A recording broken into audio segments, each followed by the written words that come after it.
దేవుని బిడ్డలారా, మీ అందరికీ ప్రభువైన యేసుక్రీస్తు నామమున శుభములు.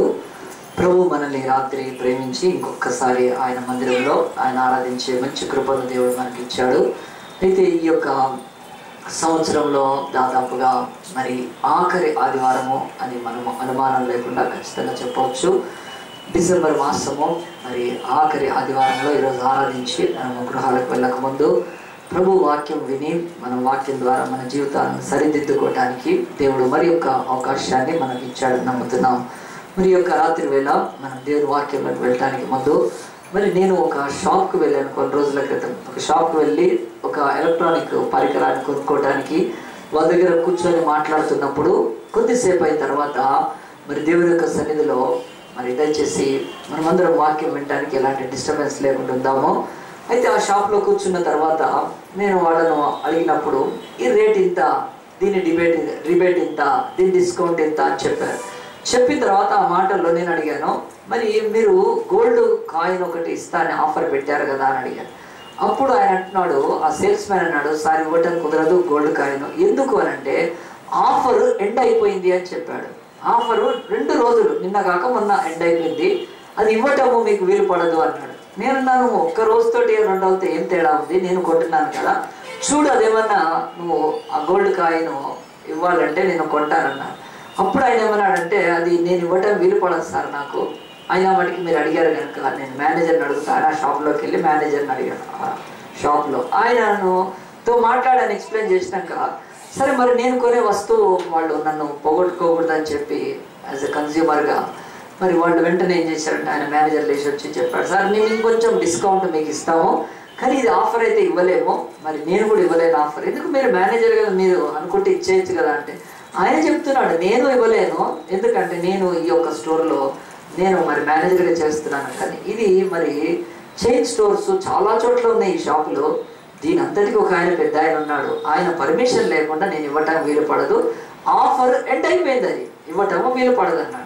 మరి సరే ఫోన్ చేయండి, మరి నేను వెళ్ళిపోతాను వేరే షాప్, కానీ నేను కొంచెం డిమాండ్ చేసినట్టుగా మాట్లాడితే సరే సార్ అని కూర్చోబెట్టి ఫోన్ చేశారు. చేసిన తర్వాత ఆ హెడ్ ఎవరో బాస్ మొత్తము ఆ చైన్ స్టోర్స్కి చాలా ఉంటాయి వాళ్ళ స్టోర్స్, ఆయన అన్నాడు, సార్ ఇప్పుడు సీట్లో లేరు, ఎటో వెళ్ళారు, ఆయన బిగ్ మ్యాన్ కనుక ఆయన ఏదో బిజీలో ఉండొచ్చు, మరి ఆ సమయంలో మళ్ళీ ఎప్పుడు వస్తారంటే సాయంత్రం 4 వస్తుంది, నేను 4 గంటల వరకు కూర్చోవాలి ఇక్కడ, నేను కూర్చునేది లేదని చెప్పాను. మరి ఎందుకు ఈ మాటలు చెప్తున్నానంటే ఇక్కడ ఒక మాట అంటున్నారు వాళ్ళు, ఆఫరు అది గోల్డ్ కాయిన్ ఏదో ఎండ్ అయిపోయింది అని చెప్తున్నారు. ఈ యొక్క ఎండ్ అనేది మరి ఈ యొక్క భూమి మీద అనేక విషయాలలో ఎండ్ అనేది ఉంది. ఆఫర్ ఎండ్ అయిన తర్వాత వాళ్ళు ఇవ్వలేరు, వాళ్ళకు ఆ యొక్క సామర్థ్యం లేదది, ఎందుకంటే వాళ్ళు పనిచేసే వాళ్ళు కదా. సో ఈ భూమి మీద ఎండ్ అనే మాట మరి ప్రతి చోట ఉంటే ఇప్పుడు మనం సంవత్సరం ఎండింగ్లో ఉన్నాం, ఎండ్ అనేది జరుగుతుంది. అయితే ఈ బైబుల్లో ఎండ్ అనే మాట 307 సార్లు ఉందండి. 307 సార్లు ఎండ్ అనే మాట బైబుల్లో ఉంది. ఈ ఎండ్ అనే మాట మనం తీసుకొని ఈరోజు ధ్యానిస్తే అవును 2012వ సంవత్సరం కూడా ఎండ్ అయిపోతుంది.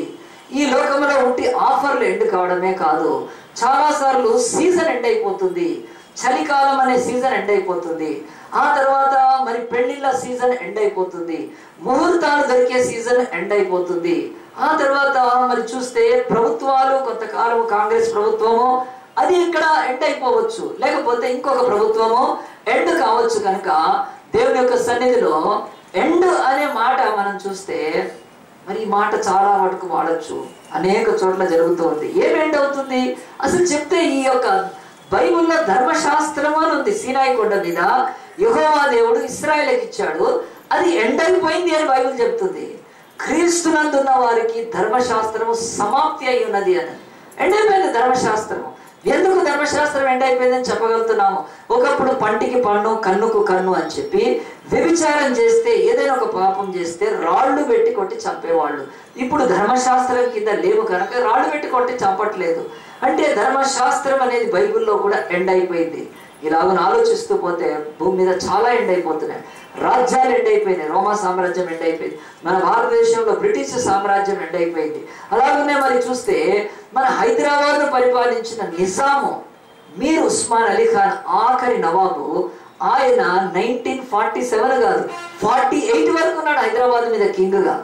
ఆ తర్వాత ఆయన యొక్క రాజ్యం అంతమైపోయింది. మొఘలుల రాజ్యం అంశమైపోయింది, చోళుల వంశాలు రాజ్యాలు అంతమైపోయినాయి. ఎండ అనేది భూమి మీద అనేకమైన జరుగుతూనే ఉన్నాయి. దేవుడు అంటున్నాడు ఈ ఎండ అనేది మరి మానవులకు ఈ భూమి మీద ఉన్న వాళ్ళకు ఉంది, కానీ ఆయనకు ఎండ లేదు. ఆయన మరి ఆది అంతం లేనివాడు. ఈ మాట మనం ఒకసారి ధ్యానిస్తే ఆది అంతము అని దేవుడిని స్తుతిస్తాం. మనం ఇందాక చేతులు ఎత్తి స్తుతించమంటే చాలా మంది వింటా ఉన్నారు. హల్లెలూయా, స్తుతించేది ఏమీ లేదు కదా. సరే, స్తుతి నేర్చుకోవాలి కనుక అనేక మాటలు పలుకుతున్నాం. ఆల్ఫా ఒమేగా అని, ఆది అంతం. ఆది అంతమైన వాడు ఆయన దేవుడు కాలేడు. ఆది అని ఉన్నవాడు అంటే ప్రారంభం ఉన్నవాడు, అంటే ప్రారంభం ఉన్నవాడికి ముగింపు ఉంటది. పుట్టితే దేవుడు గిట్టుట ఉంటది, అతడు దేవుడు కాలేడు. కనుక ప్రారంభము లేకుండా ముగింపు లేని వాడే దేవుడు కాగలుగుతాడు. కనుక మరి సమయము కాలము ఆ తర్వాత దేవుణ్ణి అర్థం చేసుకోవాలంటే ఒక చిన్న ఇది లెక్కించగలిగింది కాలము, లెక్క పెట్టలేని నిత్యత్వము. సో ఈ నిత్యత్వంలో ఉండే దేవుడి యొక్క ఆయుష్ ఎంత? కోట్ల సంవత్సరాల, కోట్ల సంవత్సరాల, యుగాలు యుగాల. ఆయన ఎన్నడూ ఉన్నవాడు. అందు గురించి బైబిల్లో అంటాడు, నేను ఉన్నవాడను అంటున్నాడు. ఐఆమ్, నేను ఎప్పుడూ ఉంటాను.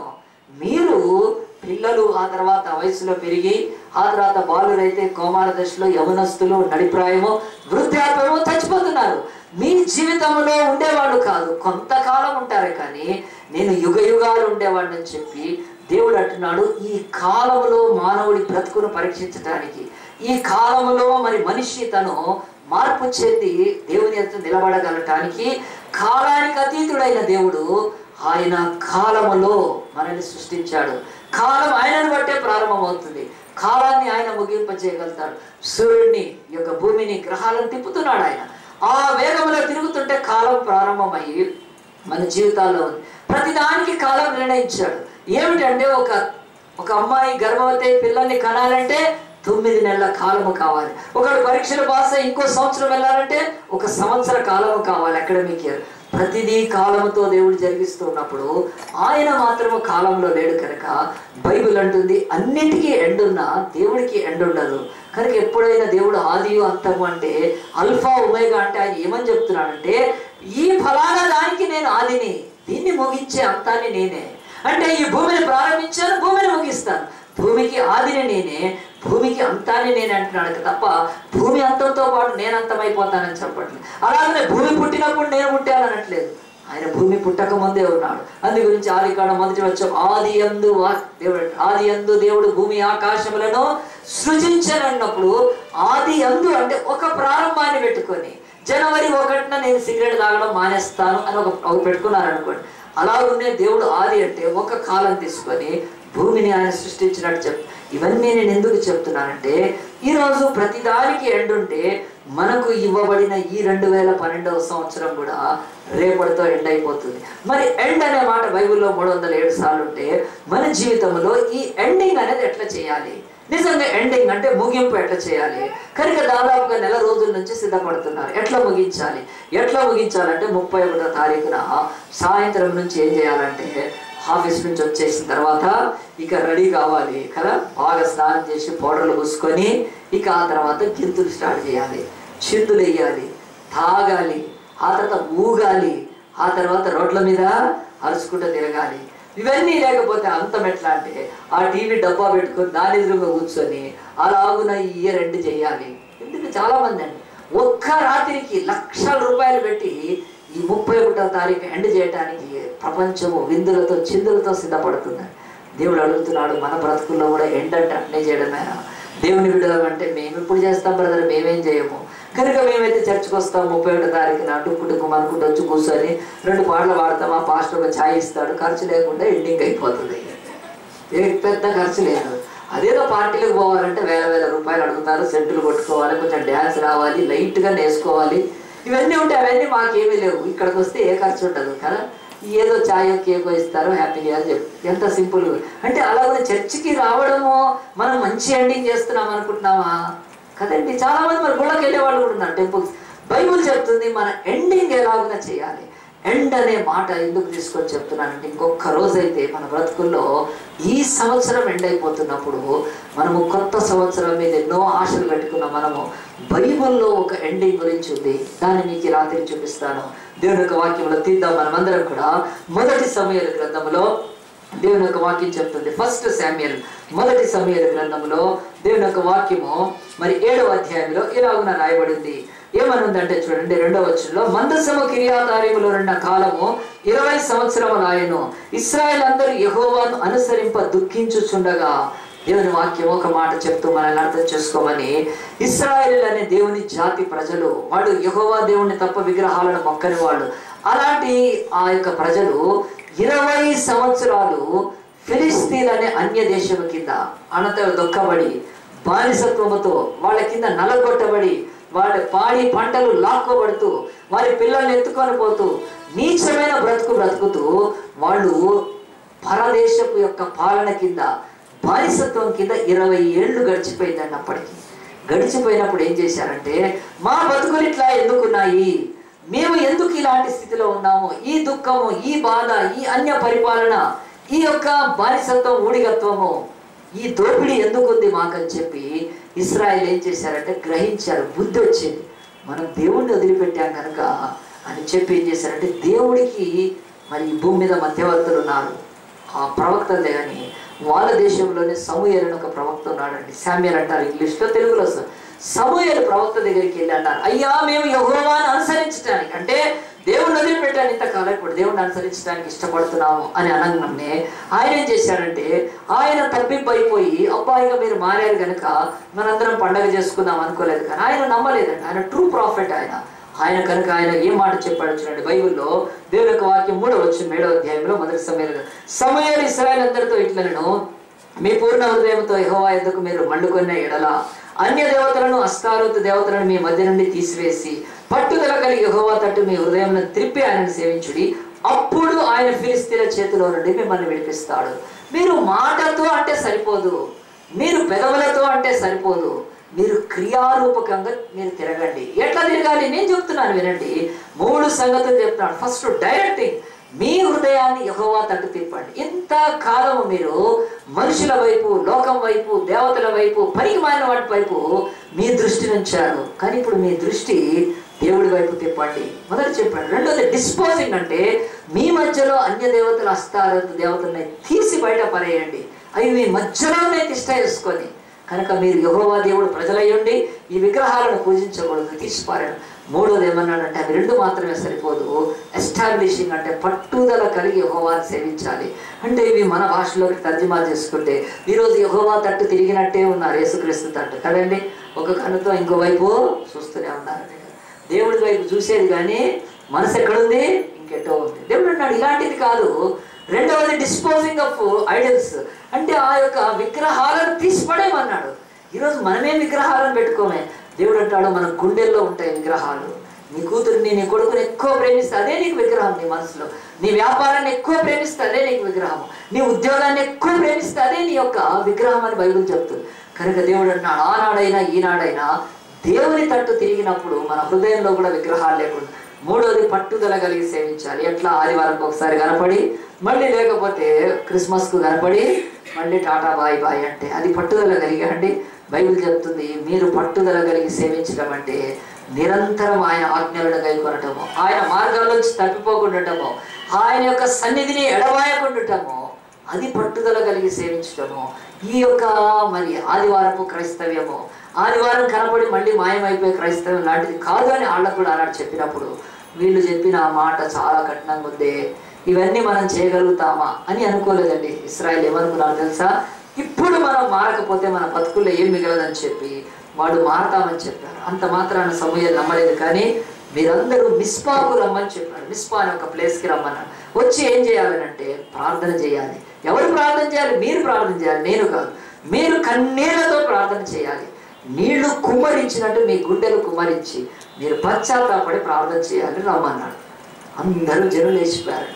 పురుషులు మాత్రమే పోలేదు. బైబిల్లో చెప్తుంది పురుషులు, స్త్రీలు, పిల్లలతో సహా మిస్పా అనే ప్రదేశానికి వెళ్ళి అక్కడ ప్రార్థన చేస్తూ వాళ్ళ హృదయాలను కుమ్మరిస్తూ పశ్చాత్తాపడుతూ ఉపవాసంతో ఉంటూ దేవుడి తట్టు మరలుకోవాలని, మేము పాపులము దేవా మమ్మల్ని కరుణీకరించు, బాగు చేయమని వేడుకుంటూ ఉన్నారు. ఇది బైబిల్లో రాయబడింది. నేను కొత్త సంగతులు ఏం చెప్పట్లేదు. ఎప్పుడైతే వాళ్ళు అలాగ ప్రార్థన చేస్తున్నారో, వాళ్ళు మిస్పాలో ఉన్నారు, ప్రార్థన చేయడానికి వెళ్ళారు. వాళ్ళు కేవలం అక్కడ ప్రార్థనకి వెళ్ళారు కనుక ఏమీ తీసుకెళ్ళలేదు కనుక ఈ సమయాన్ని పొరుగు దేశస్తులైన ఫిలిస్తీన్లు వీళ్ళ శత్రువులు గమనించారు. ఇశ్రాయేల్ అంతా ఒక్క చోట కూడారు. ఏం చేస్తున్నారు? ప్రార్థన చేస్తున్నారు ఉపవాసంతో. ఇప్పుడు వెళ్ళి వాళ్ళ మీద పడితే మనం వాళ్ళను తుత్తునీలుగా నరికి వాళ్ళను శాశ్వతంగా అణిచిపారేయచ్చు అని చెప్పి ఫిలిస్తీన్లు యుద్ధంతో ఆ యొక్క సేనతో బయలుదేరి వస్తున్నారు. అప్పుడు పాపం ఈ యొక్క మిస్పాలో ఉండే ఇశ్రాయేల్ ఏం చేశారంటే, మా కర్మ అయితే తగలబడిందని అనుకోలేదు, కానీ ఒకటి నమ్మారు. ఏంటంటే ఇప్పుడు మనం యుద్ధం చేసే ఓపిక లేదు, యుద్ధం చెయ్యం కూడా చేయం కనుక మనం యుద్ధం చేయడానికి రాలేదు, మన దగ్గర ఏ ఆయుధాలు కూడా లేవు.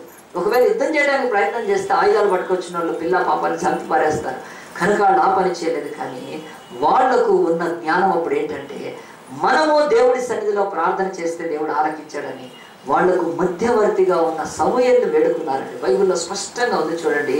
వాళ్ళు ప్రార్థన చేస్తామని చెప్పలేదు, కానీ ఎప్పుడైతే మరి ఫిలిస్తీన్ల సర్దారులు 7వ వచనంలో ఇశ్రాయేలు మిస్పాలో కూడి ఉన్నారని ఫిలిస్తీన్లు విన్నప్పుడు ఫిలిస్తీన్ల సర్దారులు ఇశ్రాయేలు మీదకి వచ్చిన ఈ సంగతి ఇశ్రాయేలు విని ఫిలిస్తీన్లకు భయపడి, మన దేవుడైన యెహోవాను ఫిలిస్తీన్ల చేతుల్లోని మనం రక్షించినట్లుగా మా కొరకు ఆయనను ప్రార్థన చేయటం మానవద్దని సమూయేలునంతా మనవి చేశారు. అయ్యా, మేము ప్రార్థించడానికి యోగ్యము కాదు, ప్రార్థించే అర్హత లేదు, మాకు పరిశుద్ధత లేదు, మేము విగ్రహాలను మొక్కి పాపం చేసి ఈ శాపం అనుభవిస్తున్నాం, మేము ప్రార్థనకు యోగ్యము కాదు. ఎప్పుడైనా గుర్తుపెట్టుకోండి, పశ్చాత్తాపడ్డ వ్యక్తి జీవితంలో తగ్గింపు ఉంటుంది, గర్వము ఉండదు. మేము ప్రార్థన చేసుకుంటాంలే పో అనట్లేదండి. ప్రార్థన మేము చెయ్యలేము అనే సంగతి ఎవరికి తెలుస్తుందో తెలుసా? ప్రార్థనలోకి వెళ్ళినోళ్ళకే తెలుస్తుంది. హల్లెలూయా. బయట ఉండేవాడికి ఎవరికి తెలియదు, ప్రార్థన చేసేవాడికి అర్థమవుతుంది. ఆ తెలుగులో ఒక మంచి సామెత, నీళ్ళల్లో దిగినోడికే ఏం తెలుస్తుందని? లోతు తెలుస్తుంది. కరెక్ట్గా ప్రార్థన చేసిన వాడికి తెలుస్తుంది నా ప్రార్థన ఆలకించాడు దేవుడు అని. అదిగో ఆ ప్రార్థనలో వాళ్ళు తెలుసుకున్నారు. అప్పుడు సమూయేలు అడుగుతున్నాడు, అయ్యా మేము కాదు, నీవు మా కొరకు మానక ప్రార్థన చేయి. ఫిలిస్తీన్లు వచ్చారా రాని, కానీ నువ్వున్నావు మాకని చెప్పి ఒక మధ్యవర్తిని ఆశ్రయిస్తున్నారు. ఇది భూమి మీద ఈ మధ్యవర్తి తత్వం అనేది ఇప్పటి వరకు నెరవేరుతూ వచ్చేది యేసుక్రీస్తులో ముగించబడిందండి. ఎందుకు చెప్తున్నానంటే, ఒక పెళ్లి జరగాలంటే మధ్యవర్తి కావాలి, ఒక ల్యాండ్ కొనాలంటే మధ్యలో బ్రోకర్ కావాలి. ఈ జీవితంలో ఏది కావాలని ఎవరో ఒకరు మధ్యవర్తులు ఉండాలి. ఆకాశంలో ఉన్న దేవుడికి కూడా మధ్యవర్తిగా దేవుడు ప్రవక్తలను పెట్టాడు. పాస్టర్స్, ప్రాఫిట్స్ అంతా మధ్యవర్తులే.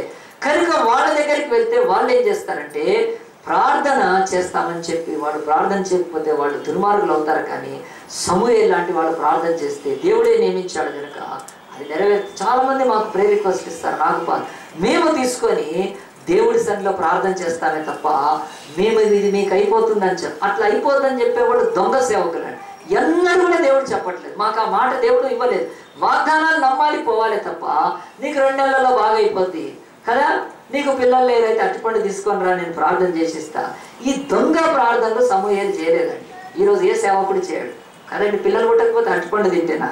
ఇంకా అరటిపండు తింటే ఎట్లుండేది? ఇప్పుడు తింటున్నారే మరి. ఇండియాలో ఎంత సంతానం అయిపోయింది ఏంటండి, ఇవన్నీ పిచ్చి పిచ్చివి కదా. సమూయేలు అన్నాడా అండి? కాదు. నిజ ప్రవక్తలు ఆ మాటలు చెప్పరు కనుక యథార్థంగా ఆయన దేవుని తట్టు తిరిగి ప్రార్థన చేయడానికి ఇష్టపడ్డాడు. ఇష్టపడి ఏం చేశాడంటే, సమూయేలు ప్రార్థనకు ముందు ఒక పద్ధతిని పాటించాడు. దేవుడికి ఆయన అర్పణ అర్పించి ప్రార్థన చేయడానికి ఒక 7 ఏడాది మగపిల్లను తీసుకొని, బైబిల్లో స్పష్టంగా రాయబడి ఉందండి, దాన్ని వధించి ఆయన సర్వాంగ బలిగా ఒక గొర్రె పిల్లను అర్పించి, బైబిల్లో 9వ వచనము, సమూయేలు పాలు విడవని ఒక గొర్రె పిల్లను తెచ్చి యెహోవాకు సర్వాంగ బలిగా అర్పించి ఇశ్రాయేలు పక్షమున యెహోవాను ప్రార్థన చేయగా యెహోవా అతని ప్రార్థన అంగీకరించెను. సమూయేలు దహన బలి అర్పించుచుండగా ఫిలిస్తీన్లు యుద్ధం చేయటకై ఇశ్రాయేలు మీదకి వచ్చిరి.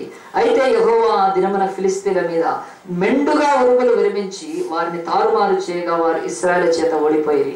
బైబిల్ అంటుంది, ఆ యొక్క ఫిలిస్తీన్లు భ్రమపడ్డారు.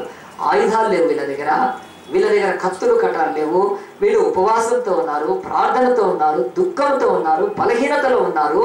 వీరిని ఈజీగా ఆక్రమించచ్చు అనుకున్నారు. దాదాపు ప్రపంచంలో శత్రువు ఎప్పుడు కూడా క్రైస్తవుల మీద కానీ దేవుని బిడ్డల మీద ఇలాగున వారు చేయడానికి వస్తున్నాడు. ఇది ఎన్నప్పుడు కాదు, గుర్తుపెట్టుకోండి.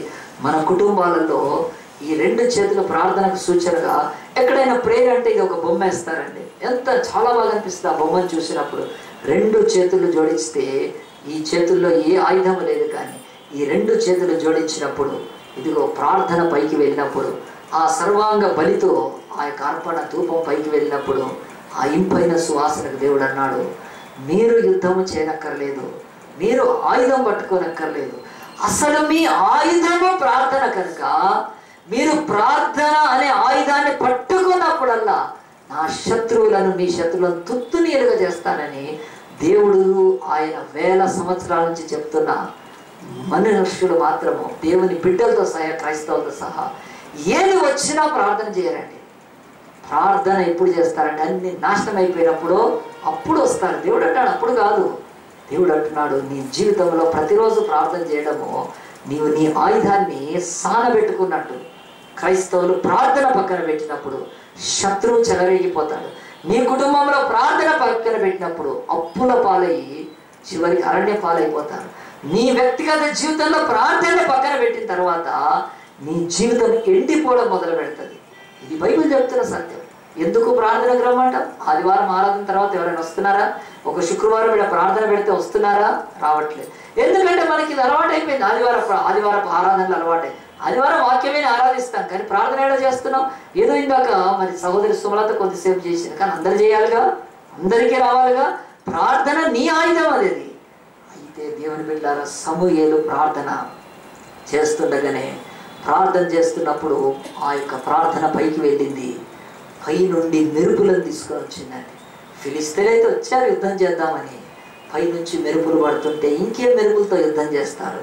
ఎదురుగా కత్తులు కటాలు పట్టుకొస్తే యుద్ధ నైపుణ్యంతో, యుద్ధ చాతుర్యంతో, యుద్ధ పరాక్రమంతో ఉన్న ఆయుధాలను ఉపయోగించి కొద్దిసేపు ఫైట్ చేయొచ్చు. పై నుంచి వస్తుంటే ఎట్లా చేస్తారు? దేవుడు అంటున్నాడు ఈరోజు మనకు ఒక అష్యూరెన్స్ ఇస్తున్నాడు. మీరు ప్రార్థన చేయండి, మీ శత్రువులను నేను చూసుకుంటాను. సమూయేలు వెంటనే ప్రార్థన చేసినప్పుడు బైబిల్లో ఆ మాట ఎంత స్పష్టంగా ఉందండి. అక్కడ సమూయేలు గ్రంథంలో చూడండి. ఆయన ప్రార్థన చేసినాక 6 సంవత్సరాలకో 6 నెలలకో 6 రోజులకో కాదు. బైబిల్ అంటది 7వ అధ్యాయంలో దేవుని వాక్యం బహు స్పష్టంగా దేవుని వాక్యం సమూయేలు దహన బలి అర్పించుచుండగా ఫిలిస్తీన్ల యుద్ధము చేయటకు ఇశ్రాయేలు మీదకి వచ్చిరి. అయితే యెహోవా ఆ దినమున ఫిలిస్తీన్ ఏ దినమున ప్రార్థన చేస్తున్నాడో, ఏ దినమున ప్రార్థించుచుండగా అర్పించుచుండగా ఆ దినముననే మొత్తబడ్డారు. హల్లెలూయా. బైబిల్ చెప్తుంది, దేవుని యొక్క వాక్యం చెప్తున్నది. సమూయేలు గ్రంథం 1వ అధ్యాయంలో ప్రార్థన అలాంటి ఆయుధం కనుక సమూయేలు ఆ యొక్క ఆయుధాన్ని ఉపయోగించి ప్రార్థించినప్పుడు ఫిలిస్తీన్లు వాళ్ళు వెంటనే అణచబడ్డారండి. బైబిల్ చెప్తుంది. మరి ఏమిటి అంటే ఇక్కడే ఉంది బైబిల్లో. ఆ యుద్ధం అయిపోయిన తర్వాత లేకపోతే ఎప్పుడైతే శత్రువును మరి దేవుడే అణచివేసిన తర్వాత బైబిల్ స్పష్టంగా చెప్తుంది ఒక మాట ఏమిటనంటే ఆ యొక్క సమూయేలు ఏం చేశాడో చూడండి. ఆ మాట చూద్దాము. 12వ వచనంలో 11 ఇశ్రాయేలు మిస్పా నుండి బయలుదేరి బెత్కారు వరకు ఫిలిస్తీన్ల తరిమి హతం చేసిరి. అప్పుడు సమూయేలు ఒక రాయి తీసి మిస్పాకును షేనుకును మధ్య దాన్ని నిలిపి ఇంతవరకు యెహోవా మనకు సహాయం చేసినని చెప్పి దానికి ఎబినేజరు అని పేరు పెట్టాను. ఇది మనం ఈరోజు నేను చెప్పాలనుకున్న దానికి అంతటి కూడా మూలం ఈ వాక్య భాగం రావడానికి ఇంత సమయం పట్టింది. ఈ యొక్క చరిత్ర ఘటన మీకు తెలియదు కనుక దేవుని వాక్యం చెప్తుంది. ఆ యొక్క యుద్ధంలో దేవుడు సహాయం చేయంగానే మరి ఈ యొక్క మోషే లేకపోతే సమూయేలు మనందరం పార్టీ చేసుకుందాం, మనము లేకపోతే పండగ చేసుకుందాం అనలేదండి. ఫస్ట్ ఆయన ఏం చేశాడంటే మిస్పాకు షేనుకు మధ్యలో ఆ ప్రాంతంలో ఒక రాయి తీసుకొని దాన్ని స్థాపించేమన్నాడంటే ఒక పేరు పెట్టాడు, ఎబినేజరు, సహాయపు రాయి. అప్పటి వరకు ఇంతవరకు యెహోవా మనకు సహాయము చేసినని చెప్పి ఒక రాయిని ప్రతిష్ఠించాడని బైబిల్ చెప్తున్నాడు.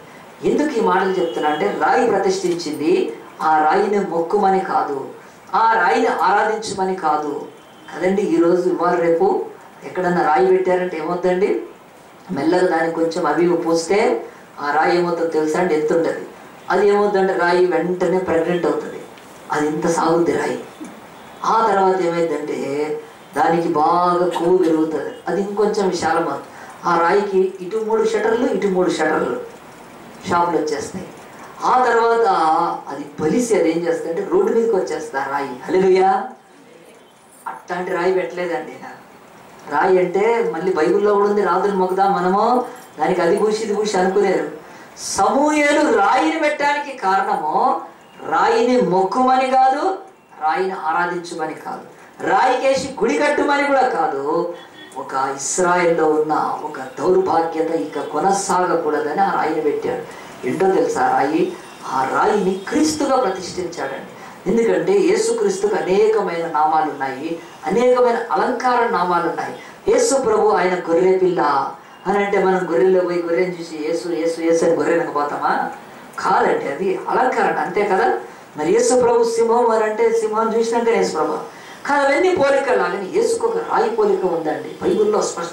రాయి అది పటిష్టమైంది, అది బలమైంది కనుక, అది స్థిరమైంది కనుక, దానితో కోటలు దుర్గాలు కడతారు కనుక అసలు రాయి భూమి మీద యేసు ప్రభు అని ఆయనకు ఒక అలంకరణ నామకరణం అన్నది యేసును చాలా మాటల్లో వర్ణించారు దేవుని భక్తులు. తెలుసుకున్నారు, ఏమన్నారంటే యేసు అమూల్యమైన రాయి. నీ బ్రతుకులో కోట్ల కోట్ల కోట్ల రూపాయలతో వజ్రం కొనుక్కున్న దానికంటే అమూల్యమైన రాయి ప్రపంచానికి. ఈరోజు మన డేట్ ఆఫ్ బర్త్ వేసుకుంటున్నాం ఆయనతోటే. పిచ్చి పిచ్చి రాళ్ళు కట్టినవన్నీ కోటగోడలు ఎక్కడో ఎగిరిపోయినాయి, బాంబులు కొడితే శిథిలాల్లో ఉన్నాయి. ఈరోజు రాళ్ళు మహారాళ్ళతో కట్టారు, ఒక్క బాంబు వేస్తే అన్ని పోతున్నాయి ప్రకృతి వైపరీత్యాలకు. యేసు అమూల్యమైన రాయి ఆయన. మన డేట్ ఆఫ్ బర్త్ వేసుకోవడానికి ఒక రాయి కదండి. మనం ప్లాట్లు జగలు కొనిచ్చినప్పుడు ఒక రాయి చూపిస్తారు కదా, అలాగనే యేసు ప్రభుకి ఇంకొక పేరు మూలరాయి. ఆయనకు అమూల్యమైన రాయి, మూలరాయి. ఆ తర్వాత ఆయన అడ్డురాయి, అనుమానించే వాళ్ళకు అడ్డురాయి, అవిశ్వాసులకు అడ్డురాయి ఆయన. మరి ఆయన పేరులో కూడా రాయి ఉంది. అలాగే అనేకమైన, ఇప్పుడు నేను రాళ్ళ గురించి చెప్పడం కాదు, 2007లోనే చెప్పాను. అవన్నీ నెట్లో ఉన్నాయి మెసేజెస్, మీరు కావాలంటే మన వెబ్సైట్లో చూడొచ్చు. యేసు ప్రభువుకున్న రాళ్లను పోల్చిన ఆయన యొక్క గుణాలను ఈ బైబిల్ పరిశోధింపబడిన రాయి. ఆయనను పరిశోధించారు. ఎట్లా పరిశోధించారు? ఆ రాయిని చెక్కి చెక్కి పరిశోధించారు. తలలో నుంచి రక్తం కారుతున్నా, శరీరము చీరుకొని పోతున్నా, చేతుల్లో ఇనప మేకులు దిగి ఆయన బరువు అంతా సిలువలోంచి కిందికి వేలాడుతున్నా ఆయన పరిశోధింపబడిన రాయి. ఏంటో తెలుసా? నోట కపటం లేకుండా క్షమించాడు. ఆయన గురించి ఇప్పుడు నేను వర్ణించడానికి కాదు మన మెసేజ్, కానీ యేసును రాయిగా బైబిల్ చెప్తుంది, అలంకరణ రీతిగా. ఆ రాయిని మొక్కుమని కాదు. అసలు ఇశ్రాయేలు ఎర్ర సముద్రం దాటి ఐగుప్తులోంచి వెళ్ళిపోయినప్పుడు చెప్తుంది, వాళ్ళు ఒకే బండలో నీళ్లు త్రాగిరి, ఆ బండ క్రీస్తు, ఆ బండ వారిని వెంబడించను అని ఉంది. అంటే ఆ బండ మెల్లమెల్ల డుక్కు డుక్కు డుక్కుమని పోయిందని కాదు, అక్కడ క్రీస్తు బండగా అని బైబిల్ చెప్తుందండి. కనుక బైబిల్ అంటుంది ఈరోజు ఈ యొక్క సమయాన్ని రాయి ఎందుకు పెట్టాడంటే, ఇశ్రాయేలీలు 20 సంవత్సరాల ఒక ముగింపుకు వచ్చారు, ఎండింగ్కి వచ్చారు. 20 సంవత్సరాలు వాళ్ళు శాపగ్రస్తులుగా మరియు అణకదొక్కబడిన వారుగా అన్య పరిపాలన కింద బానిసత్వములో కష్టాలలో ఉన్నప్పుడు దేవుడు ఆ కాలాన్ని ముగించినప్పుడు అంటున్నాడు, నీ జీవితంలో ఒక ముగింపులో కృతజ్ఞతతో కూడిన ఒక ఎబినేజర్ రాయిని స్థాపించాలి. ఈ ఎబినేజర్ అని నేను పేరు పెట్టినప్పుడు చూడండి, 20 ఏళ్ల క్రితం ఏమైందో ఒక్కసారి వెనక్కి 1-2 అధ్యాయంలోకి వస్తే, 4వ అధ్యాయంలోకి వస్తే ఇలా గతి అక్కడ ప్రారంభమైంది. ఇశ్రాయేల్ యొక్క హీన స్థితి అప్పుడు ప్రారంభమైనట్టు బైబిల్ చెప్తుంది. మనం ఈ యొక్క మెసేజ్లు అన్ని చెప్పలేం, కానీ మీరు వెళ్ళి చదువుకోవాలి. 4, 5, 6 అధ్యాయాలు చదివితే 7వ అధ్యాయం స్పష్టంగా మనకు అర్థమవుతుంది. కానీ మనం అనొచ్చు, పాస్టర్ బైబిల్ ఇక్కడ మూస్తే మళ్ళీ నెక్స్ట్ వీకే కదా తెలిసేది, అది ఏదో నువ్వే చదువుకో, నువ్వు చెప్పు కదా చాలా మంది. హల్లెలూయా. అయితే పర్వాలేదండి, వినండి. 4వ అధ్యాయం చెప్తుంది, మొదటి సమయంలో గ్రంథం 4వ అధ్యాయంలో, ఇశ్రాయేలు ఫిలిస్తీన్లతో యుద్ధము చేయటకై బయలుదేరి ఎబినేజర్లో దిగగా ఫిలిస్తీన్లు అఫేకులో దిగిరి. ఇదేంటి? ఎబినేజర్ ఏమో 7వ అధ్యాయంలో పేరు పట్టబట్టుంటే అఫేకు అక్కడ ఒక ఎబినేజర్ ఉందంటున్నాడు. బైబుల్ ఏమైనా తిక్కతిక్క ఉందా? తప్పుడు కాదండి. ఇక్కడ బైబుల్లో ప్రతి అంశం వాళ్ళకి తెలుసు కనుక అఫేకు అనే ప్రాంతం ఎక్కడుంది అని అంటే ఎబినేజర్ దగ్గర ఉంది. ఎబినేజర్ అనే ప్రాంతం ఎక్కడుంది అంటే అఫేకు దగ్గర ఉంది అని బైబిల్ చెప్పడానికి మనకు ఈ బైబిల్లో దేవుని యొక్క వాక్యము ఈ మాటలు రాయబడినాయండి. ఏమనంటే ఎబినేజర్లో దిగగా ఫిలిస్తీన్లు అఫేకులో దిగిరి. అప్పటికి ఎబినేజర్ లేదు, కానీ బైబిల్ అంతా కూడా కరెక్షన్ చేసి ఇదిగో ఈ పేరు స్థలాలు ఎక్కడున్నాయో మనకు తెలియచేయడానికి దేవుడు ఈ మాటలు రాశాడు. కనుక అఫేకులో దిగినప్పుడు ఏం చేశారు వీళ్ళు? ఫిలిస్తీన్లు ఇశ్రాయేలు మీద తమను యుద్ధ పంక్తులుగా తీర్చుకొనగా వారు యుద్ధంలో కలిసినప్పుడు ఇశ్రాయేలు ఫిలిస్తీన్ చేత ఓడిపోయి యుద్ధ భూమిలోనే ఎక్కువ తక్కువ 4,000 మంది అతలేరు. ఎప్పుడు? 20 సంవత్సరాల క్రితం. మిస్పాలో షేనుకు మధ్యలో ఎబినేజర్ అనే రాయి స్థాపించినప్పటి నుంచి వెనక్కి 20 సంవత్సరాల క్రితం ఒకరోజు ఫిలిస్తీన్ యుద్ధం చేస్తే 4,000 మంది చచ్చిపోయారండి. 4,000 మంది చచ్చిపోతే వీళ్ళు ఏం చేశారు తెలుసా? ఇశ్రాయేలీలో, సరే మనం ఓడిపోయినాం, ఏం బాధపడక్కర్లేదు, మనం గెలవాలంటే ఫిలిస్తీన్ల మీద ఒక పని చేద్దామని చెప్పి వాళ్ళు వెళ్ళి మందిరములో, ఆ యొక్క షిలోహు మందిరంలో మందసాన్ని తీసుకున్నారండి. మందసం అంటే ఒక పెట్టె ఉండేది ఇశ్రాయేలుకు. దాని గురించి ఎప్పుడైనా చెప్తాను నేను. మందసభ అని ఒక పెట్టె దేవుడు చెప్పాడు. ఆ యొక్క పెట్టె అది అతి పరిశుద్ధ స్థలంలో ఉండేది. మన ఈరోజు దేవాలయంలో గర్భగుడి అంటారు కదా, అలాగే గర్భగుడి లాగా అతి పరిశుద్ధ స్థలంలో మందసం అని ఒక పెట్టె ఉండేది. అది ఇశ్రాయేలీయులు అరణ్యంలో తయారు చేసి వాళ్ళు మోసుకుంటూ వెళ్ళేవాళ్ళు ఆ పెట్టెను. ఆ పెట్టెలో మరి 10 ఆజ్ఞలు, దేవుడు తన చేత్తో రాసిన ఆజ్ఞలు, దాంట్లో మరి అహరోను చిగురించిన కర్ర, దాంట్లో మన్నా పాత్ర కొన్ని ఉన్నాయి. దాంట్లో ఆ మందసం అతి పరిశుద్ధమైంది. దాని మీద 2 రెక్కలతో కిరులు ఎగురుతున్నట్టుంటే సైన్యములకు అధిపతి యెహోవా దాని మధ్యలోకి వచ్చి ఇశ్రాయేలుతో మాట్లాడేవాడు. ఈరోజు గర్భగుడులలో ఎలా ఉంటుందో అలాగే ఇశ్రాయేలుకు ఒక గర్భగుడి ఉండేది. ఈ మందసాన్ని దాంట్లోంచి బయటికి తీసుకొచ్చి ఏం చేశారంటే వాళ్ళు నేరుగా యుద్ధ భూమిలోకి తీసుకెళ్ళిపోయారు మోసుకుంటూ. ఎందుకు? ఇది పెడితే శత్రువులు ఏమి చేయలేరని. ప్రియ దేవుని బిడ్డలారా ఆలోచించండి. ఈ రోజు వరకు కూడా చాలా మందికి ఇది ఒక తప్పుడు అవగాహన. ఏంటంటే ఎప్పుడైనా కలత చెందితే, భయం చెందితే, దిగులు చెందితే, లేకుంటే నిద్ర పట్టకపోతే ఏం చేస్తారంటే బైబిల్ చక్కగా నెత్తికి నిద్ర పెట్టుకొని పోతారు. ఏం రావట్లేదు. పాస్టర్ ఫోన్ చేస్తారా? ఆ పనికి మళ్ళీ పాస్టర్ ఏం చెప్తారు తెలుసా? బైబిల్ పెట్టు, 1 పెట్టు, 2 పెట్టు, బైబిల్ తీసుకు 2 పెట్టు. ఆ 2 పెడితే ఇది ఎంత వెర్రితనం అంటే ఇది. ఇశ్రాయేల్ అలాంటి పిచ్చి పని చేస్తున్నారు ఇక్కడ. దుర్మార్గంగా పాపులుగా జీవిస్తూ దేవునికి లోబడకుండా, ఆయన ఆజ్ఞలు గైకొనకుండా, ఆయన మందసం పట్టుకొని పోతే ఆయన ఎర్రోడు కాదు, పిచ్చోడు కాదు, దేవుడు కదా, మానవుడి యొక్క మేధస్సును సృష్టించిన వాడు కదా. ఈ రోజు వరకు ఈ మైండ్ మనుషులకు అర్థం కావట్లేదు. కోట్ల న్యూరాన్స్ ఉంటాయి దీంట్లో. అట్లా అసలు కంప్యూటర్స్కి అందదు ఇది మైండ్. ఇలాంటి జ్ఞానం ఇచ్చి దేవుణ్ణి మనము మోసపరచగలుగుతామా? మందసం తీసుకు ఈ రోజు వింటూనే ఉన్నారు క్రిస్టియన్స్ చాలా మంది. పనికి మాలిన పాస్టర్లు చెప్తా ఉంటారు, పొద్దునంతా పనికి మాలిన పని చేసి రాత్రి బైబిల్ పెట్టుకుంటూ వస్తుందా నిద్ర?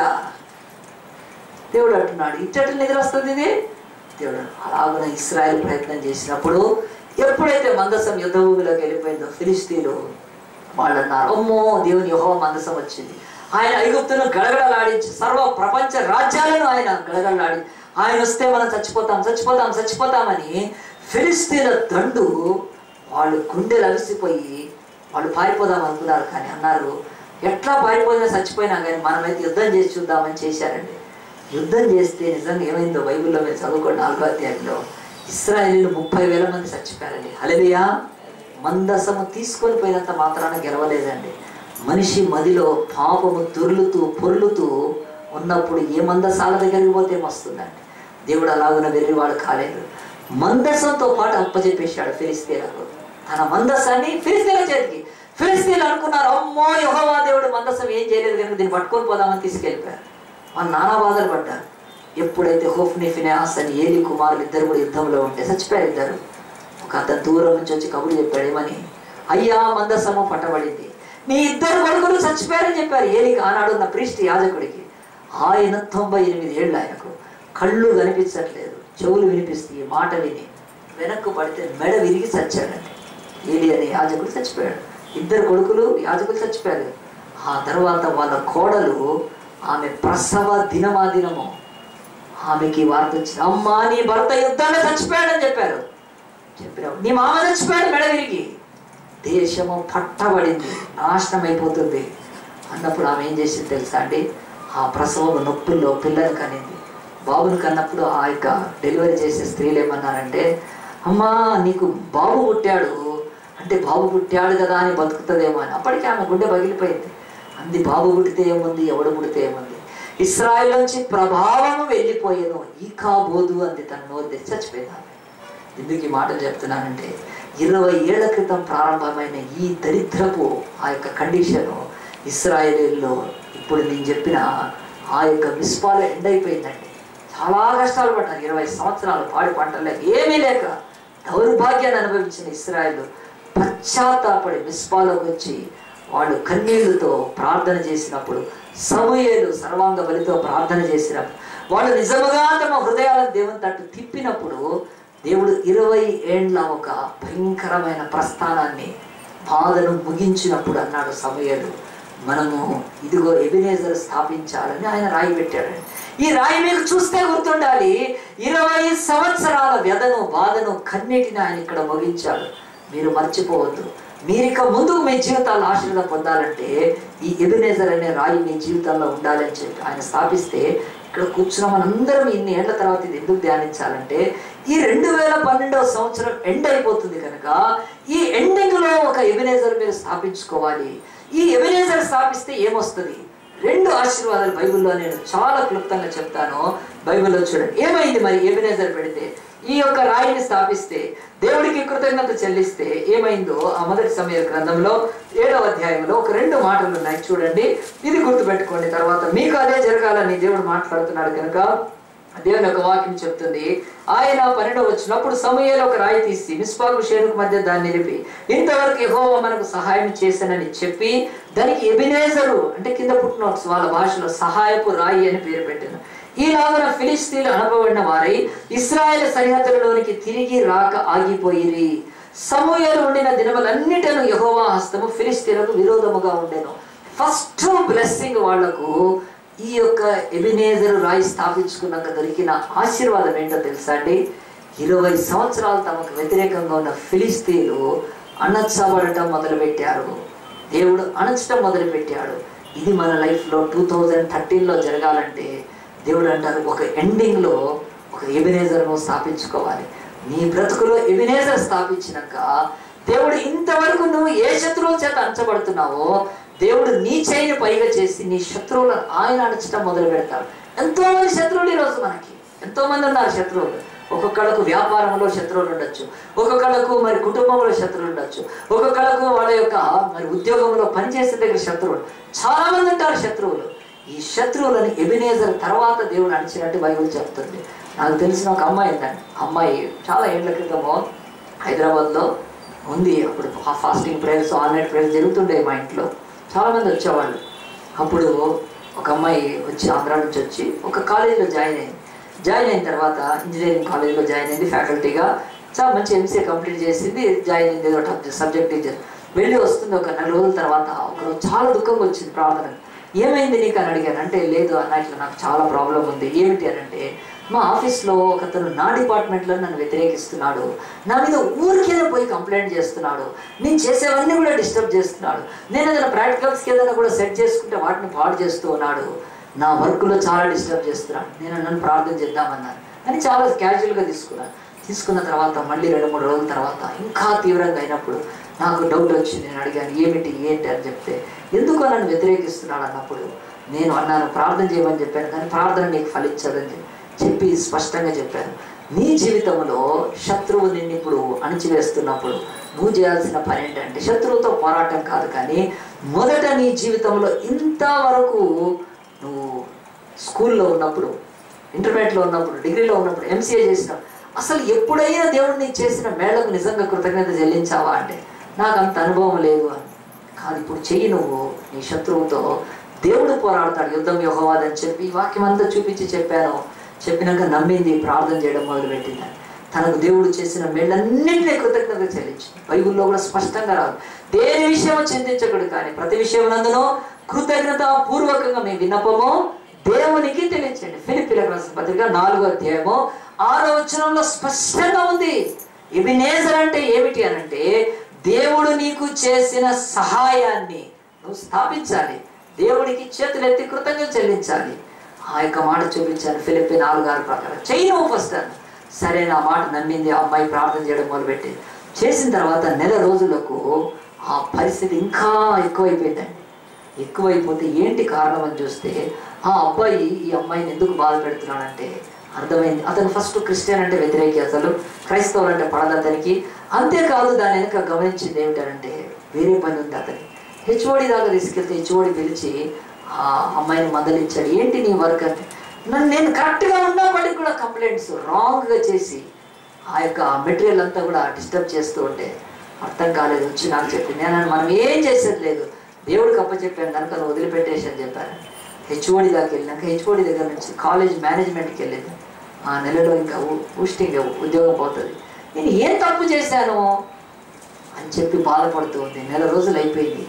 మధ్యలో వెకేషన్ వచ్చిందండి ఆ కాలేజ్కి.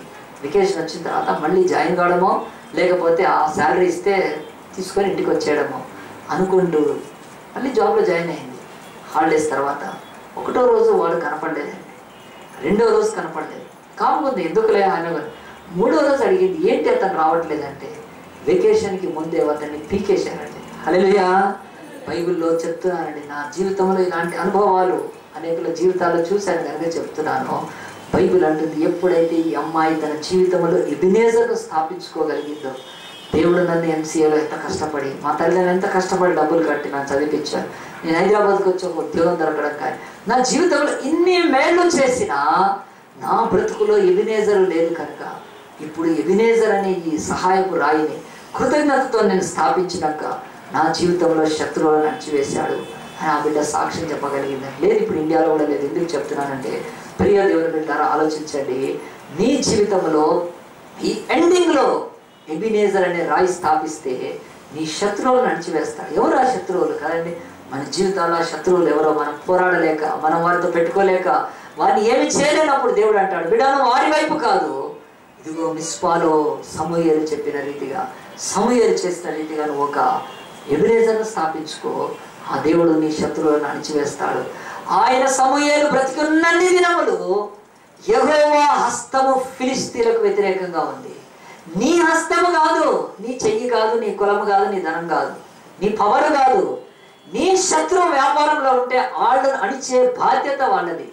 దేవుని బిడ్డగా నేను చెప్తున్నానండి, ఇంక్లూడింగ్ పాస్టర్స్ కూడా బుద్ధి లేకుండా, క్రిస్టియన్స్లో పాస్టర్స్లో కూడా, నేను ఇక్కడ ఒక సేవ స్టార్ట్ చేస్తే నాకు కాంపిటీషన్ ఇంకోటి స్టార్ట్ చేయొచ్చు, కానీ నేను దేవుల్లో బాగా ఎదిగాను కనుక అలాంటి వాళ్ళని చూసి నవ్వుకుంటాను. పిచ్చివాళ్ళు వాళ్ళు అసలు. అదే ఒక పాస్టర్కి కూడా కాంపిటీషన్గా పెట్టేవాళ్ళు నా చర్చలు. కానీ లేదండి, యథార్థమైన మనసుతో చేస్తాను నేను సేవ. ప్రభువా, నేను నా జీవితంలో ఈ యొక్క ఎబినేజర్లు ఉన్నాయి, నేను కాదు నువ్వు పోరాడతావు, నా హస్తం కాదు నీ హస్తం వాళ్ళకి వ్యతిరేకంగా ఉండాలి. నేను చేసే యథార్థమైన సేవ అయితే నాకు అడ్డొచ్చేవాడు ఎవడు లేడు. నాది దొంగ సేవ అయితే పోతుంది, వేరే ఛాన్సే లేదు. చెప్తున్నానండి, ఈరోజు దేవుని యొక్క వాక్యము అంటుంది, నీ జీవితంలో ఎబినేజర్ ఉన్నాడా? ఈరోజు స్థాపించుకున్నావా? మొదటి బ్లెస్సింగ్, నీ శత్రువుల మీద దేవుడు ఆయన అణిచి నీకు వాళ్ళ మీద పై చేయిస్తాడు.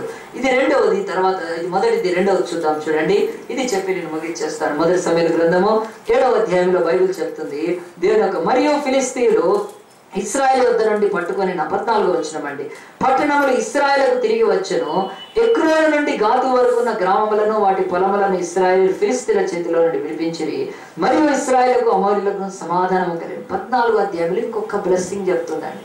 ఈ ఎబినేజర్ అనే మిస్పాలో స్థాపించిన తర్వాత వాళ్ళ యొక్క పట్టబడిన స్థానాలు ఎక్కడి నుంచి?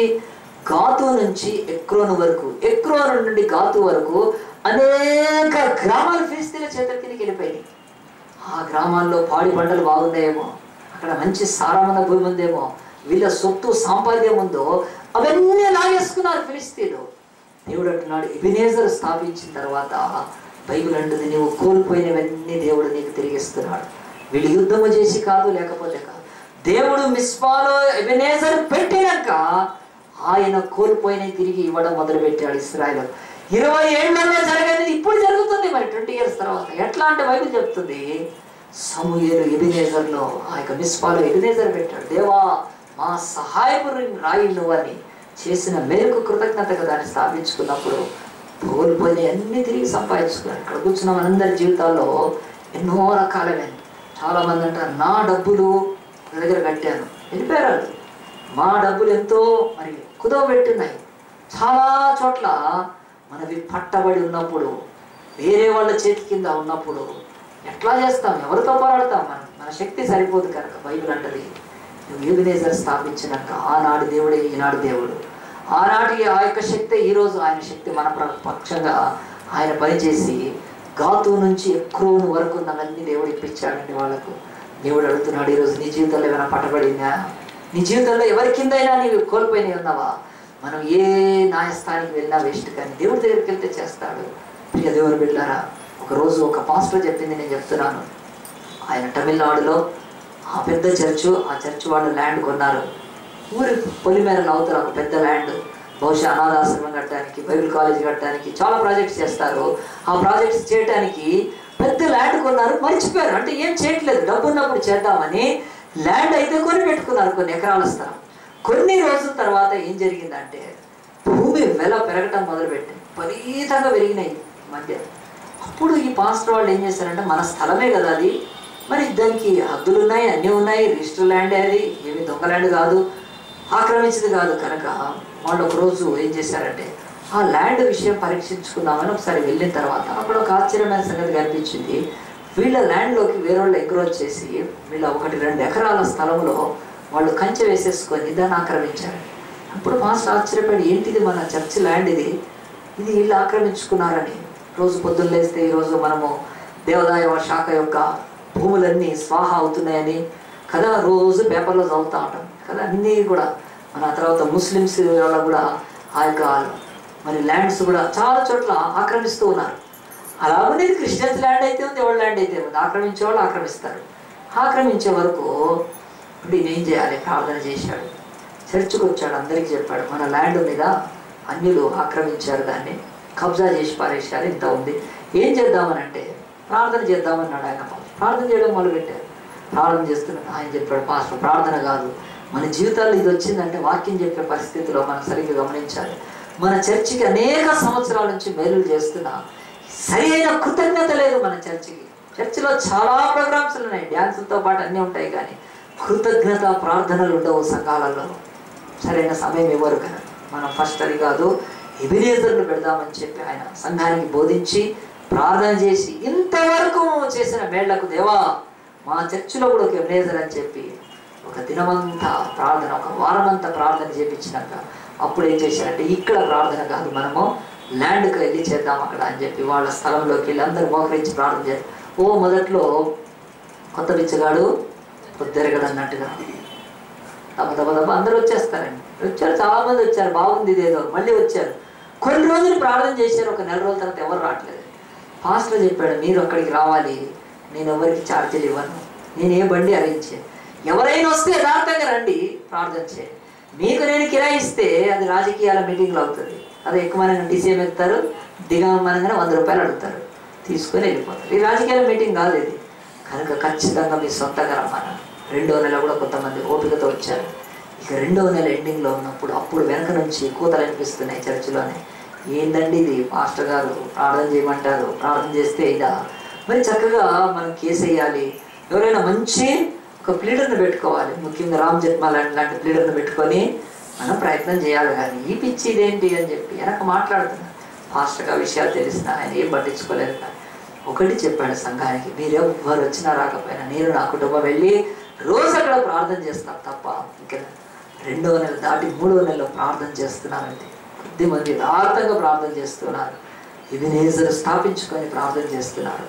దేవుని యొక్క సన్నిధిలో ఎంత గొప్ప అద్భుతం అంటే ఒకరోజు వీళ్ళు ప్రార్థన చేయడానికి వెళ్ళే లోపల ఆ యొక్క ఆక్రమించిన స్థలాన్ని వాళ్ళంతా కంచె తీసేశారండి. హల్లెలూయా, హల్లెలూయా. యథార్థంగా జరిగిందండి. చెన్నైలో మరి డాక్టర్ మోహన్ గారని మన ఇండియాలోని సౌత్ ఇండియాలోని పెద్ద చర్చికి పాస్టర్ ఆయన కింద 9,000 మంది పనిచేస్తారు, పెద్ద కాంగ్రిగేషన్. ఆయన 9,000 మంది సేవకులు ఉన్నారు ఆయన కింద. ఆయన ఒక్క రోజు కొరకు అమెరికా వెళ్ళేసి వస్తాడు, ఒక్క ప్రసంగం చేయడానికి ఆయన అమెరికా వెళ్ళి వస్తాడు. ఆయన ఒకరోజు పాస్టర్స్ మీటింగ్లో మాకు చెప్పిన సాక్ష్యం చెప్తున్నాను నేను. ఆయన జీవితంలో ఎబినేజర్ గురించి కానీ ప్రార్థన గురించి కానీ సరైన అవగాహన ఉందండి ఆయనకు. ఆయన అంటున్నాడు, ఆ యొక్క ల్యాండ్ ఆక్రమించింది ఎవడో కాదు, వాడు మహారాజకీయ నాయకులు అండ ఉంది వాడికి, వాడి జోలికి పోతే వేస్ట్, అవసరం లేదు.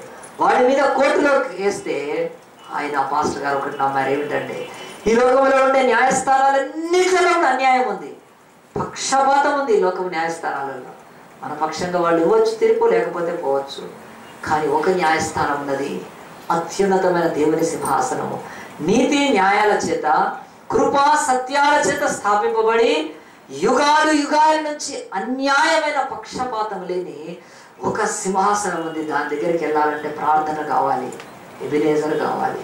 ఎబినేజర్ అనుభవం కాదు. చేశాడు ఆయన, ప్రార్థన చేశాడు, దేవా ల్యాండ్ గురించి నేను ఎవరిని అడిగేది లేదు, నీవు ప్రభు ఆనాడు ఇశ్రాయేలీయులు మిస్పాలో షేనుకు మధ్యలో ఎబినేజర్ స్థాపిస్తే వాళ్ళ స్వాస్థ్యాలన్నీ తిరిగి వారికి ఇవ్వలేదా, నువ్వు మాకు ఇవ్వు ప్రభా అని చెప్పి ఆయన ప్రార్థన చేసి ఆ జయం పొందాడండి. చెప్తున్నాను ఈరోజు అంత గొప్ప దేవుడి సేవకుడు మా మాస్టర్స్ కాన్ఫరెన్స్లో చెప్పిన సాక్ష్యం చెప్తున్నా. బైబిల్ ఏది మారినా ఇది మారదు. దేవుడు అంటాడు, నీ బ్రతుకులో ఎబినేజర్ను స్థాపించుకో. నీ శత్రువులు ఏమేమి లాక్కున్నారో గాతు నుంచి ఎక్రోను వరకు అనేక గ్రామాలు దోచేసేవాళ్ళు, పాడి పంటలు దోచేసేవాళ్ళు, ఇప్పుడు అవన్నీ తిరిగి దేవుడు వాళ్ళకి ఇచ్చేసినప్పుడు బైబిల్ చెప్తుంది మన బ్రతుకుల్లో ఈరోజు ఎబినేజర్ ఉందా? ఇంకా ఏదైనా పట్టబడింది ఉంటే విడిపించుకోవాలంటే నువ్వు ఏ పద్ధతి చేస్తున్నావు, ఏ పద్ధతి పాటిస్తున్నావు? బైబిల్ అంటుంది ఎండింగ్లో ఎబినేజర్ ఉండాలి. 20 ఏళ్ల సుదీర్ఘమైన పీడిత బాధతో దుఃఖముతో బతికిన ప్రజల ఎండింగ్ సమూయేలు చూపించాడు. మనము మిస్పానులో ఎబినేజర్ స్థాపిస్తే దేవుణ్ణి మరవక ఆయన చూసుకుంటాడు. కనుక ఈ యొక్క వాక్యం అంతా నేను చెప్పి ఏం ముగిస్తున్నానంటే, బైబిల్ చెప్తుంది ఈ జనవరి మాసం నుంచి నువ్వు డిసెంబర్ దాకా వచ్చేసావు, కానీ బ్రతుకులో ఒక్కరోజైనా ఒక దినమంతా ఎబినేజర్ అనుభవంలో ఉన్నావా? దేవుడు మాకు సహాయం చేశాడు. కట్టుకోవడానికి బట్ట, తినడానికి ఆహారం, ఉండటానికి ఇల్లు ఇచ్చాడు, పిల్లలు పాస్ అయ్యారు, ఉద్యోగం, ఏది జరిగిందో నీకు జరిగిన కాడికి నీవు ఒక్క రోజంతా దేవుని సన్నిధిలో ఒక ఎబినేజర్ను స్థాపించుకున్నావా? ఆనాడు సమూయేలు స్థాపించాడు, దాన్ని పెట్టాడు. కనుక బైబిల్ అంటుంది, బైబిల్లో ఎండ్ అనే మాట 307 టైమ్స్ ఉందండి. ఇశ్రాయేలు యొక్క 20 సంవత్సరాల ముగింపు అది మిస్పాలో ఎబినేజర్తో ముగిసింది. కనుక వాళ్ళు ఆ తర్వాత చక్కటి జీవితాన్ని జీవించారని దేవుడు ఈరోజు మనకు ఛాలెంజ్ చేస్తున్నాడు.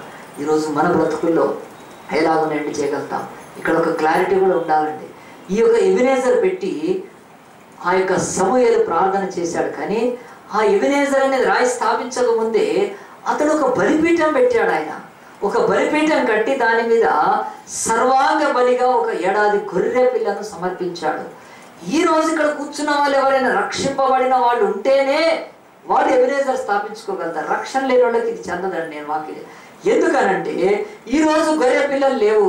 పరలోకం నుండి దిగి వచ్చిన యేసు గొర్రె పిల్లగా ఉండి ఆ గొర్రె పిల్లను సమూయేలు వధించి ఆ యొక్క గొర్రె పిల్లతో ఆయన దేవుడికి సర్వాంగ బలిచ్చి ప్రార్థన చేశాడు. ఆ తర్వాత ఎబినేజర్ను స్థాపించాడు. ఈరోజు బైబిల్ అంటుంది ఇక ఏ గొర్రె లేదు, కానీ ఆ యొక్క గొర్రె పిల్లని యేసుక్రీస్తు దిగొచ్చాడు. కనుక ఆయనను అంగీకరించి ఉంటేనే, నువ్వు ఆయన రక్తంతో కడగబడి ఉంటేనే నీ ప్రార్థనకు ఏదైనా పరలోకంలో జవాబిస్తాడు. కనుక ఈ యొక్క విషయంలో ఒక క్లారిటీ ఎందుకు చెప్తున్నానంటే, ఆనాడు సమూయేలు కంటే ఈరోజు యేసు ప్రభు ఎంత గొప్పవాడు. ఆనాడు సాక్రిఫైజ్ ఒకటి, సాక్రిఫైజర్ వేరుగున్నాడు, అంటే ఆఫరింగ్ వేరు, ఆఫరర్ వేరుగున్నారు. కానీ యుగాంతంలో యేసుక్రీస్తు ఆయన వచ్చి ఆఫరింగ్ నేనే, ఆఫరర్ని కూడా నేనే, అంటే బలి పశువుని నేనే, ఆ తర్వాత బలిగా సమర్పించుకున్న వాడిని నేనే. సమూయేలు వెళ్ళినప్పుడు ఆ బలిపీఠం మీద ఆయన ఎక్కలేదు. సమూయేలు ఒక గొర్రె పిల్లని తీసుకొని పెట్టాడు. గొర్రె పిల్ల వేరు, ఈయన వేరు. కానీ ఇప్పుడు నీ బ్రతుకులో ఇంకా ఎబినేజర్ లేకపోతే దేవుడు ఏమీ చేయలేడు. ఎందుకంటే ఆయనే గొర్రె పిల్ల, ఆయనే దహన బలి. తన్ను తాను సమర్పించుకొని ఆయన ప్రార్థన చేసిన తర్వాత మనకు మేలు కలిగితే మనం ఆయన నామాన్ని బట్టి ఎబినేజర్ స్థాపించుకోగలుగుతాం. బైబిల్ అంటుంది యేసు ప్రభు ఆయన మన కొరకు ఆ ఎబినేజర్గా స్థాపింపబడక మునిపే బలిపీఠం మీద ఆయన తన రక్తాన్ని కార్చాడు. ఆయన ఏడాది గొర్రె పిల్ల కాదు, 33 పవిత్ర జీవితాన్ని ఆయన తీసుకెళ్లి దహన బలి మీద పెట్టి ఆయన అర్పించుకున్న దాన్ని బట్టి మనకి ఈరోజు మన బ్రతుకుల్లో ఈరోజు మేలు కలుగుతుంది, మన బ్రతుకుల్లో జయం కలుగుతుంది. కనుక ఇది ఎందుకు చెప్పాల్సి వచ్చిందంటే, ఎబినేజర్ అందరికీ చెందదు. యేసుక్రీస్తు నమ్మి ఆయన నామాన్ని విశ్వసించి బాప్తిసం పొంది ఆ తర్వాత దేవుడు చేసిన మేళ్లలో వాళ్ళు ఎబినేజర్ స్థాపించుకుంటే వాళ్ళకి చెందుతుంది. కనుక దేవుడు అంటున్నాడు, ఈ యొక్క సంవత్సరం అంతంలో నీవు ఎలాగ నిండి చేయాలనుకుంటున్నావు? ఇశ్రాయేలు చేసిన పద్ధతి మీకు చూపించాను, కానీ మన జీవితాలు ఎలాగ నిండి చేద్దాం కదండి. ఆ యొక్క సంవత్సరం అంతం ఏమిటి అనంటే, ఆ రోజు మటన్ తెచ్చుకొని తినడము, తాగడము, విందులు చిందులు వేయడము, ఈ లోకానికి అంతటికీ అదే ముగింపు. కానీ దేవుని బిడ్డలమైన మన జీవితాల్లో దేవుడు ఒక్కటి ఆశపడతాడు. జనవరి ఫిబ్రవరి చూస్తూనే వచ్చాడు, కనీసం ఈ డిసెంబర్ ఎండింగ్లో అయినా నా బిడ్డ ఒకరోజు కృతజ్ఞతను స్థాపించుకుంటాడా, ఒకరోజు ఈ ఎబినేజర్ను స్థాపించుకుంటాడా అని దేవుడు మన వైపు చూస్తున్నప్పుడు దేవుడు అంటాడు, ఇశ్రాయేలు అలాగున ముగించారు కనుక వారి యొక్క కొత్త కాలము, ఆ తర్వాత కాలం ఆశీర్వాదంగా ఉంది. అందరము తలలో ఉంచుదాము, ప్రార్థన చేద్దాము. ఒక్క మాట దేవుని వైపు తిరిగి అడుగుదాము. దేవా, నా బ్రతుకులో ఎబినేజర్ అనేది ఈ యొక్క ఇయర్ ఎండింగ్లో నువ్వు ఆశపడుతున్నావు నాయన. ఒక్క కృతజ్ఞతతో కూడిన ఎబినేజర్ నేను స్థాపిస్తే దేవా, నా జీవితంలో నువ్వు ఆశీర్వాదాలను ఇవ్వగలుగుతావు, 2 ఆశీర్వాదాలు ఇవ్వగలుగుతావు. అదైతే బైబిల్ చెప్తుంది. మొదటిది, నీ శత్రువును ఆయన అణచడం మొదలు పెడతాడు. ఎవరో నీకు శత్రువులు నీకే తెలుసు. ప్రతి వారికి శత్రువులు ఉన్నారు.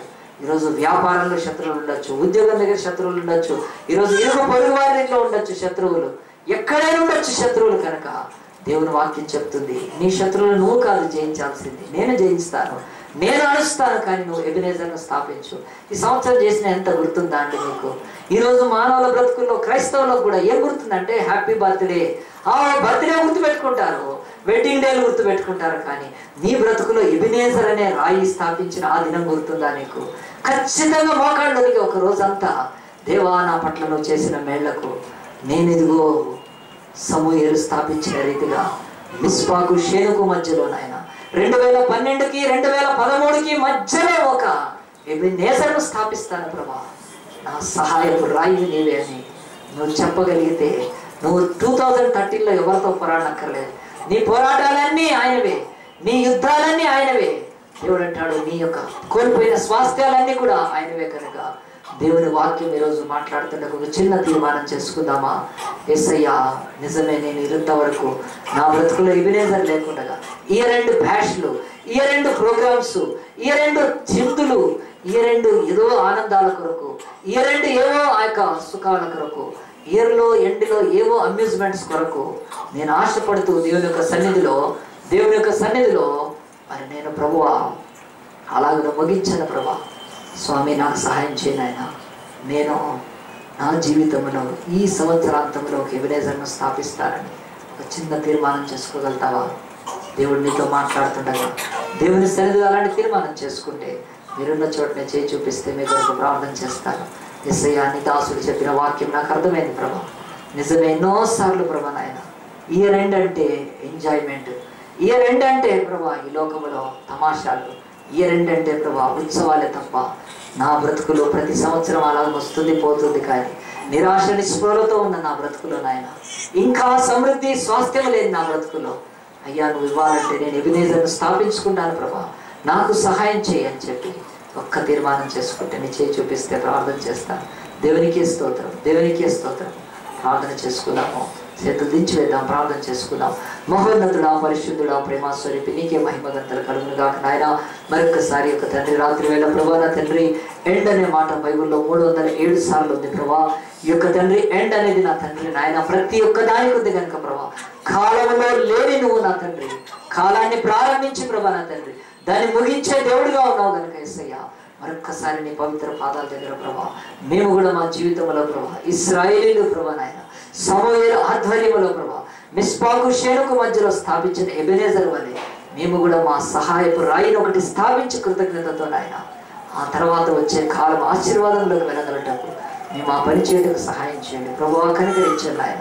ఇక్కడ కూర్చున్న బిడ్డలు తీర్మానం చేసుకున్న బిడ్డల బ్రతుకుల్లో నా తండ్రి ఈ రోజు రేపు 2 రోజులది ప్రభా నాయన వారొక ఎబెనేజర్ను స్థాపించుకుందరు కాక నాయన.